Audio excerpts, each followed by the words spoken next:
नमस्कार मित्रांनो, जय शिवराय मित्रांनो. आज आपण आलेलो आहे स्लॅब पायपिंग साठी. आज स्लॅब पायपिंग आहे आपला. तर मित्रांनो, स्लॅब मध्ये आपल्याला काय काय मटेरियल लागतं ते तुम्हाला मी सगळं दाखवतो. तर मित्रांनो, आपल्याला पहिली गोष्ट पाईप लागतो. पाईप मध्ये पण 2-3 प्रकार येतात. आता हा पाईप आहे पॉलीकॅपचा.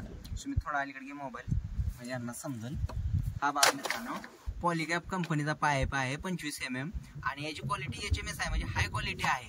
बघू शकता मित्रांनो, याच्यामध्ये 3 प्रकार येतात: HMS, MMS आणि LMS अशी 3 प्रकारचे पाईप राहतात. तर आपल्याला स्लॅब मध्ये HMS आणि MMS या दोन्ही पैकी कुठलेही पाईप वापरू शकता, पण जेणेकरून तुम्ही HMS वापरा, कारण गाडा वगैरे गेल्यानंतर पाईप वगैरे फुटत नाही त्यासाठी. आणि दुसरी गोष्ट म्हणजे मित्रांनो, हा बेंड वापरावा लागतो आपल्याला. ह्या 2 नंबरला बेंड येतो.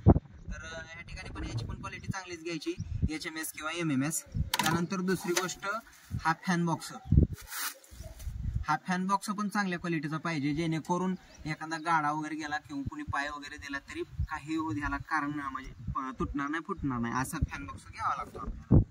त्यानंतर बाकीच्या गोष्टीमध्ये अजून हे डीप जंक्शन, म्हणजे थोडक्यात डीप जंक्शन. या ठिकाणी तुम्ही आपल्या जंक्शन लाईट, COB लाईट्स वगैरे ह्या डिझाईन प्रकारे 3 प्रकारचे लाईट जे असतात त्या ठिकाणी तुम्ही फिट करू शकता या लाईट. ओके. अजून काय राहिलं आपलं, डीप जंक्शन मध्ये पण 2-3 प्रकार येतात, 4 प्रकार येतात. एक 1 वे, 2 वे, 3 वे, 4 वे असे पण प्रकार येतात. अजून अदर पण प्रकार आहेत. त्यानंतर मित्रांनो, सॉकेट, ज्या ठिकाणी तुम्हाला जर समजा पाईप कट केलाय आणि जॉईंट करायचा आहे, जर पाईपला जर कपलर नसेल तर तुम्ही या सॉकेटचा वापर करू शकता. हे सॉकेट पण या ठिकाणी येतोय. ओके.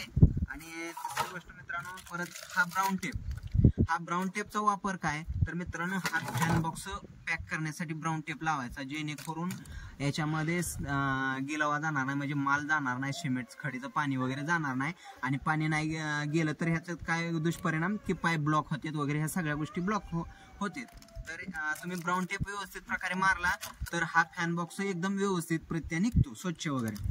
त्यानंतर मित्रांनो, चिकटपट्टी कशासाठी वापरतो आपण, जे डीप जंक्शन आहे त्याला लावण्यासाठी चिकटपट्टी वापरतो.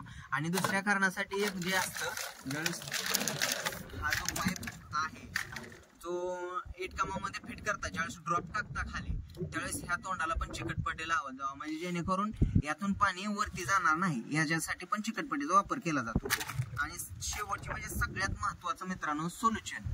आता सोल्युशन प्रत्येक कंपनीचं वेगवेगळं भेटतंय. आता प्रत्येक दुकानात वेगवेगळ्या ज्या रेटने भेटतं, त्या रेटने ज्यांना परवडतं त्या रेटने ते वेगवेगळ्या कंपनीचं सोल्युशन ठेवतात. तर सगळ्यात महत्वाचं असतं स्लॅबमध्ये सोल्युशन लावल्याशिवाय कोणताही पाईप जोडू नका मित्रांनो, जेणेकरून तुमचा ज्यावेळेस स्लॅबचा गाडा जाणार आहे, मालाचा गाडा, त्यावेळेस सस्पेन्शन होऊन तो पाईप निघला जातो. तर तुमचं जर त्या ठिकाणी सोल्युशन लावलेला असेल तर तो पाईप निघणार नाही. तर मित्रांनो, कशी वाटली माहिती तुम्हाला?